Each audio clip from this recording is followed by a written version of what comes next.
Bonjour à toutes et à tous, bienvenue sur votre chaîne d'information régionale. En ce lundi, on va parler de sport avec le débrief de l'actualité ce week-end et notre consultant qui est là en place, Guillaume Vanderschak. Bonjour Guillaume. Bonjour Adrien.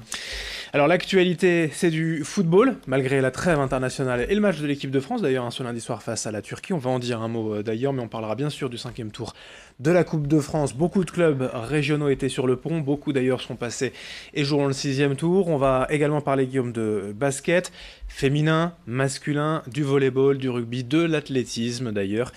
Et on va commencer donc, je le disais, avec le football. C'est la trêve internationale, mais des nordistes seront sur le terrain ce soir au Stade de France. Oui, ce sont désormais des piliers des Bleus de Didier Deschamps. Ils seront titulaires ce soir au Stade de France face à la Turquie. C'est un match capital auquel bien sûr participeront donc Varane et Pavard, nos deux régionaux. C'est un match important parce que l'équipe de France peut achever sa qualification pour le prochain Euro.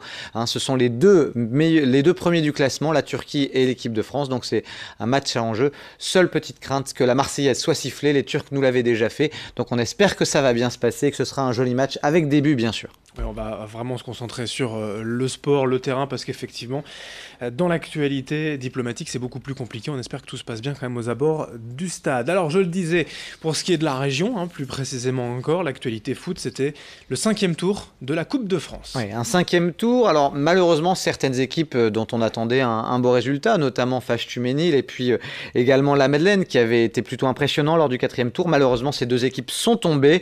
Pas de problème, en revanche, du côté de Boulogne, qui s'est imposé face aux petits poussés de l'Oise, l'équipe de Bresle, victoire des Boulonnais 5-0. Gros carton aussi de nos amis d'Inkercon, on le rappelle, ils sont leaders en national. Et les joueurs de l'USLD se sont imposés largement 7-1 face à l'équipe d'Avennes sur Helpe. Il y a eu malgré tout quelques déconvenues et notamment un match qui n'est pas allé au bout. C'est d'ailleurs un petit carton rouge de ma part. Il y a eu un projectile qui a été lancé sur un arbitre assistant lors du match entre Beauvais et Roubaix. Beauvais venait d'ouvrir le score. Donc les dirigeants de la Ligue de football vont se réunir. Il se peut fort que l'équipe de Beauvais soit qualifiée sur tapis vert. En tout cas, c'est dommage de voir ça, surtout en Coupe de France.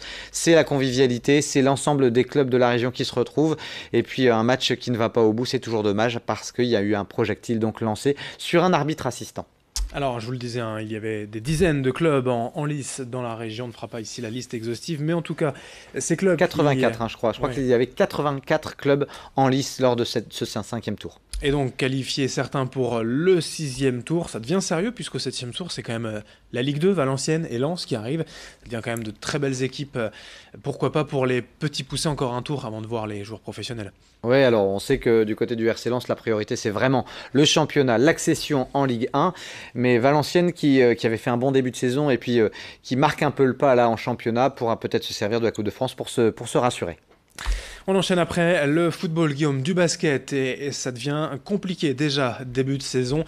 Assez stressant pour l'ESBVA en Ligue féminine. Oui, c'est carrément même l'inquiétude qui plane du côté de l'ESBVA. J'ai d'ailleurs eu Christophe Vitou, le manager général, au téléphone fin de semaine dernière. Il ne faut pas oublier qu'ils avaient recruté vraiment, ils avaient créé l'équipe autour de 2 cadres, notamment une jeune joueuse qui mesure 2 mètres, qui vient de l'INSEP, et puis aussi une joueuse africaine pleine de promesses. Malheureusement, il y a eu des blessures. Aujourd'hui, l'ESBVA tourne avec un staff de 7 joueuses au lieu de 10 ou 11.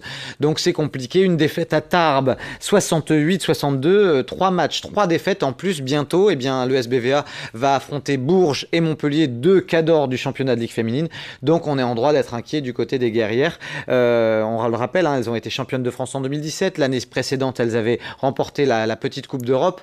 Et là, elles sont carrément dernières du championnat. On espère quand même qu'elles vont trouver des solutions dans les prochaines semaines. Un début de saison compliqué pour les filles de Villeneuve d'Ascq en Ligue féminine. C'est compliqué aussi en Jeep Elite, en Pro A, donc pour le Portel. Ouais, c'est tout bonnement indifférent parce que le Portel avait montré plein de belles choses en préparation et le BCM Gravelines avait été très inquiétant en ne remportant pas un seul match de préparation.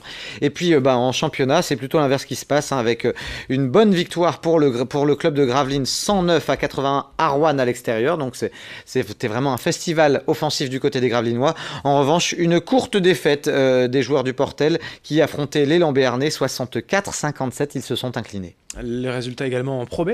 Oui, en Pro B, simplement pour vous dire, c'était la première journée de championnat en Pro B, avec une défaite, là aussi une courte défaite d'un petit point.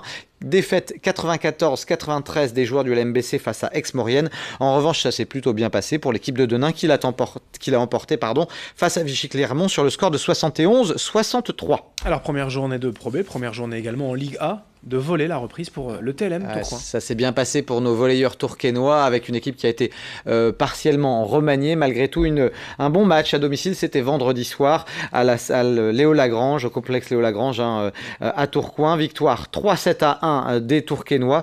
Et on le sait, ils peuvent nourrir de belles ambitions pour cette saison à venir, l'équipe du TLM. D'autant que Poitiers, c'est quand même un beau cadeau du championnat de France. Donc c'est toujours quand même une belle performance de démarrer ainsi le championnat.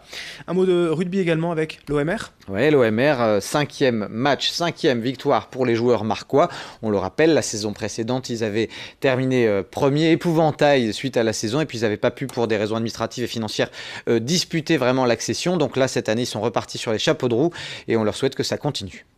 On enchaîne avec l'athlétisme, les championnats de France de marathon et les nordistes en lice. Oui, même un nordiste qui a de quoi être déçu. Il s'agit de Romain Carrette, c'est certainement l'un de nos meilleurs marathoniens dans la région. Et puis il y a eu, c'est d'ailleurs un petit carton rouge là aussi, une erreur d'aiguillage dès le 8e kilomètre et du coup les 3 premiers ont dû faire 300 mètres en plus, donc c'est dur physiquement mais c'est souvent dur pour le moral, donc Romain Carrette a en plus un peu explosé ensuite aux alentours du 27e 28e kilomètre. Il n'a pas pu faire mieux que 2h37, il a surtout terminé, on sait qu'il a un record sur marathon à 2h26 et ça s'est gagné en 2h25, donc il peut nourrir quelques regrets. Il y a malgré tout un régional qui a réussi à se hisser sur le podium, c'est Julien Nison qui termine avec la médaille de bronze autour du cou.